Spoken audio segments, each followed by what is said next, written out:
Morning guys.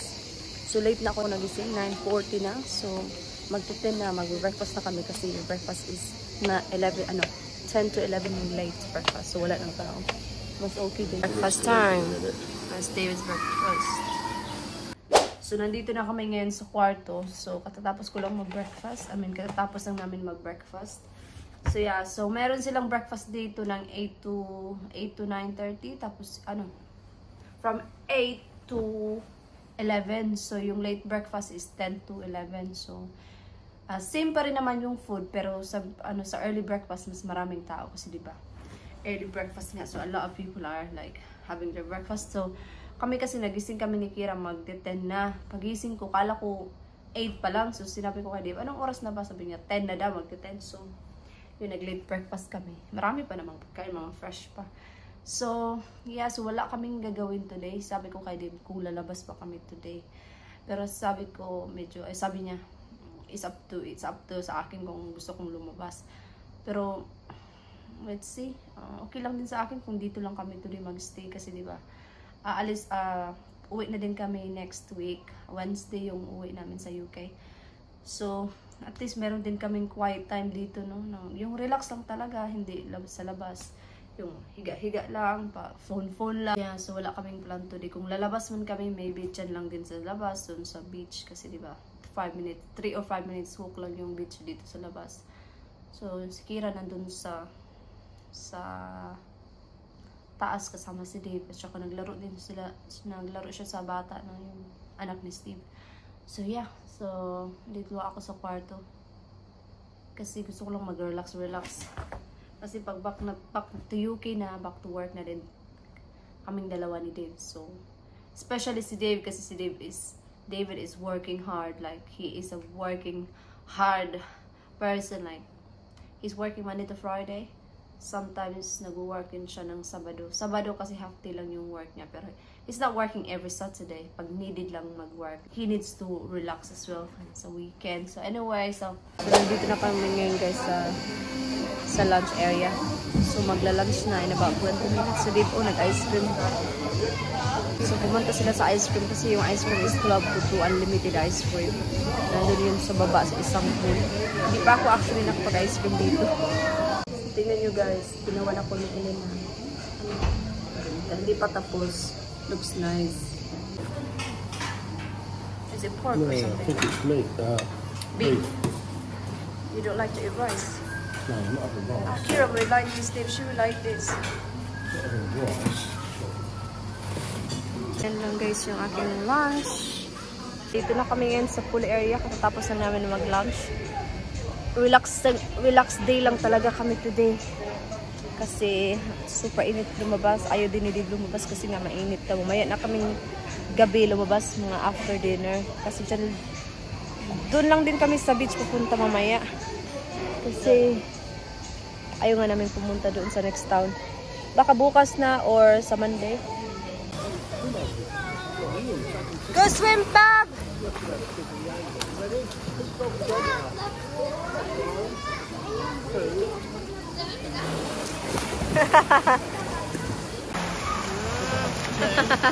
Yeah? Can you do his cream? Matulog tayo eh. Brilliant. I love your cream, guys. Sarap matulog. Okay. Coconut? Yeah. I had a stirrer, but she stole it. Oh, I did have a drink.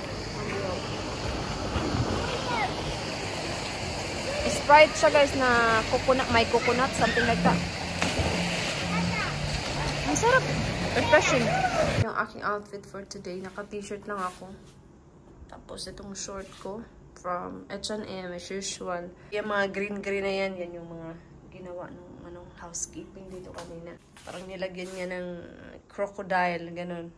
Nagpalit lang ako ng pangligo, tapos punta ko doon sa taas.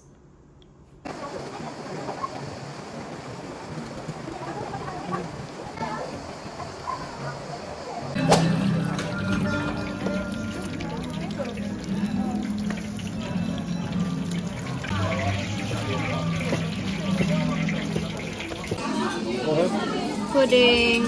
Okay guys, tapos na namin kumain ng dinner, busog na busog talaga ako. Nag-pudding kasi ako ng dessert ba. And si David kumain lang siya ng chips. Tsaka, what you had, Dave? The chicken with some honey and limot na ko.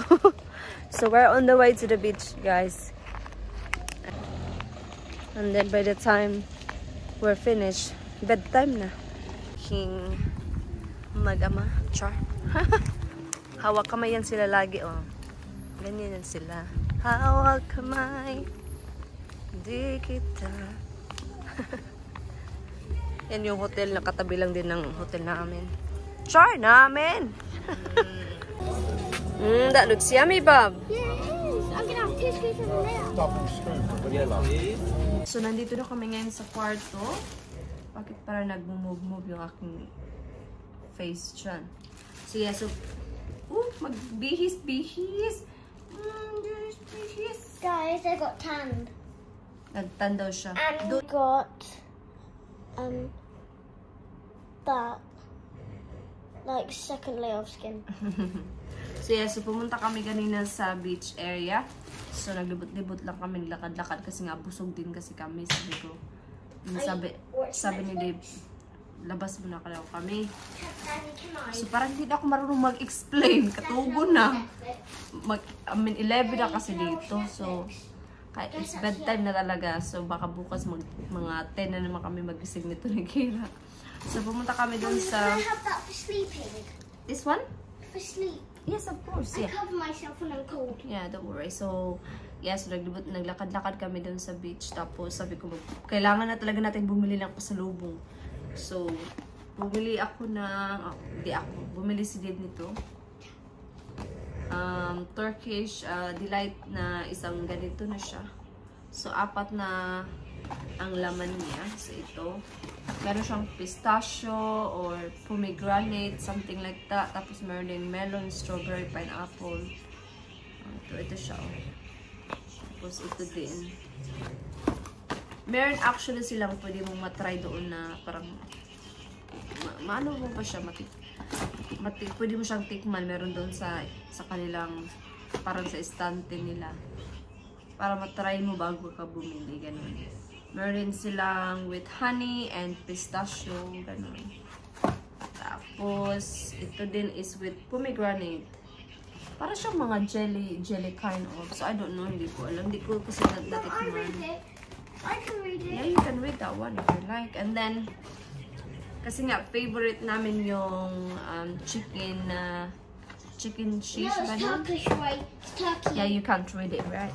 So, doon sa Brighton kasi doon sa England, favorite namin puntahan na Turkish restaurant is doon sa Brighton. So, favorite namin yung chicken na dish nila. So, tinanong namin kung ano ba, tinanong namin kanina yung lalaki kung ano ba yung powder na pwedeng gamitin doon sa chicken na gusto namin gawin ba sa bahay. So, sabi niya ito daw siya ito.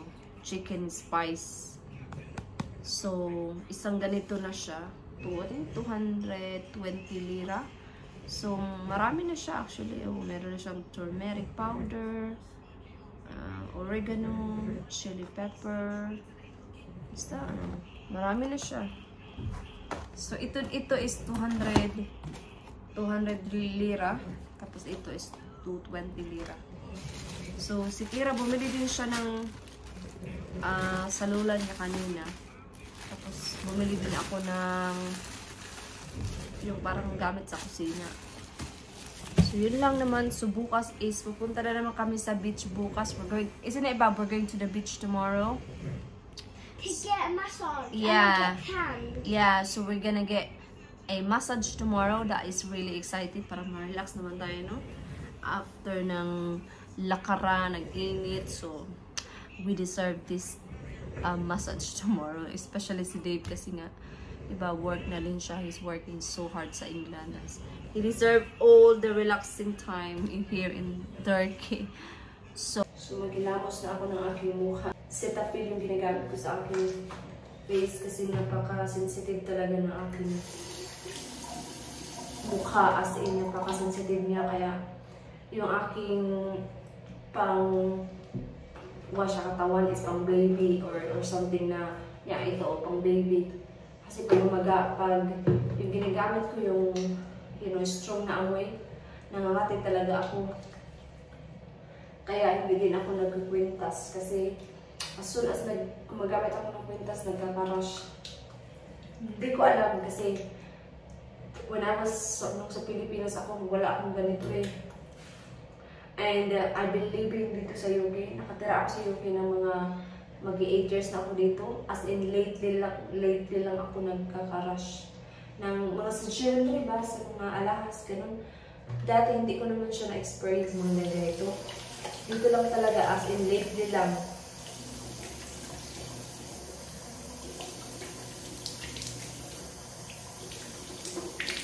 Anyway guys, dito ko na i-end yung vlog kasi maghilamos lang ako tapos magpalit ng pagtulog. So, thank you so much guys for watching and I hope to see you guys on my next video. So, magkita-kita na po ito. Mahas akong video ay pagkalimti. Bye-bye!